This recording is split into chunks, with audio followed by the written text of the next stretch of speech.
আসসালামু আলাইকুম sir ma'am, আপনারা কেমন আছেন তা জানতে চাইবো না, কারণ আমি জানি এমপিভুক্ত শিক্ষকরা অর্থাৎ বেসরকারি শিক্ষকরা ভালো নেই।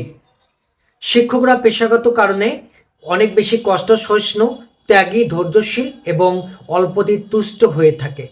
কিন্তু জানেন কি, এই এই বৈশিষ্ট্যগুলোই এখন শিক্ষকদের জন্য কাল হয়ে দাঁড়িয়েছে।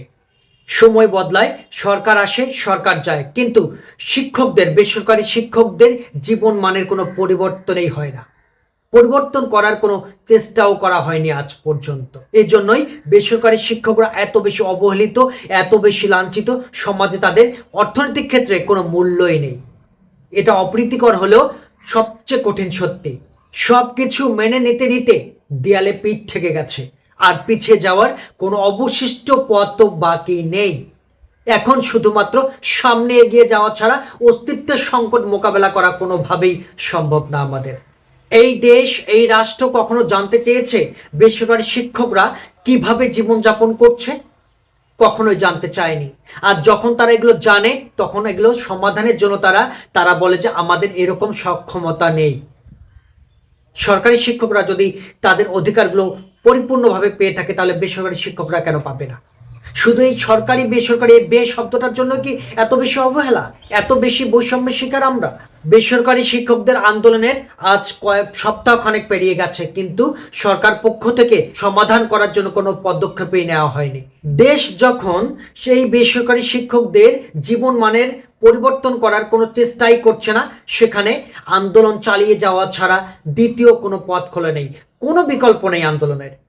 তাতে জীবন হয় হয় ধান নয় প্রাণ, হয় জীবন থাকবে নয়তো যাবে, কিন্তু আন্দোলন থামা যাবে না। এই আন্দোলন থামানোই যাবে না, কোনোভাবেই না।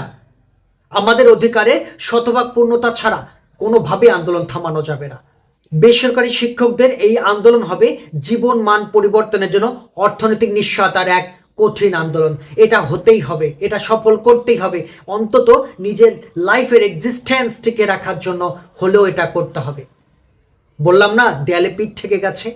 একই শিক্ষাক্রম, একই সিলেবাসে পাঠদান করানোর পরেও কোনো শিক্ষক, সরকারি শিক্ষকরা শতভাগ উৎসব ভাতা পাবে, আর আমরা পাবো হচ্ছে ৩-৪ হাজার টাকা। কেন? আমাদের পরিবার পরিজন নেই, মা বাবা ভাই বোন নেই, স্ত্রী সন্তান নেই, আর অন্যান্য যে শিক্ষিকা যারা আছেন তাদের স্বামীর সন্তান নেই, তাদের মা বাবা ভাই বোন নেই, তাদের জীবন নেই। সমাজে তাদের কিভাবে চলতে হয়, কিভাবে তারা চলবে? আপনার ৩-৪ হাজার টাকা উৎসব ভাতা দেন, বাড়ি ভাড়া দেন ১,০০০ টাকা, ৫০০ টাকা চিকিৎসা ভাতা। লজ্জা এগুলো বলা যায় না? সরকারি মাধ্যমিক শিক্ষকরা যদি শতভাগ উৎসব ভাতা পেয়ে থাকে, তাহলে বেসরকারি মাধ্যমিক শিক্ষকরা কেন ৩-৪ হাজার টাকা পাবে? বেসরকারি শিক্ষকদের যারা বাড়ি থেকে শত শত কিলোমিটার দূরে, ৪০০, ৫০০, ৬০০, ৭০০, এমনকি ৮০০ কিলোমিটার পর্যন্ত দূরে যারা চাকরি করেন, তাদের উৎসবের কথা তো বাদে দিলাম, পরিবার সদস্যদের মুখে হাসি ফোটানোর কথা বাদে দিলাম, তাদের এই বাড়ি যাতায়াত ভাড়াটা হয়। যাতায়াত করে দেখেছেন? যারা এখন নীতি নির্ধারক আছেন, তারা ওই ৪০০-৫০০ মাইল কিলোমিটার দূর থেকে যাতায়াত করে দেখেছেন কত টাকা খরচ হয়? আর কোনো মৌখিক নিশ্চয়তা নয়, কোনো আশ্বাস নয়, কোনো আশ্বাসে আর বিশ্বাস নয়। এখন আন্দোলন চলাকালীন লিখিত প্রজ্ঞাপন ছাড়া মাঠ ছাড়া যাবে না। এই আন্দোলন চলতেই হবে, চলতেই হবে। আমাদের এই আন্দোলন হবে অস্তিত্ব রক্ষার আন্দোলন, অর্থনৈতিক নিশ্চয়তার আন্দোলন, জীবন মান উন্নত করার আন্দোলন। বৈষম্য যতদিন, আন্দোলন চলবে ঠিক ততদিন।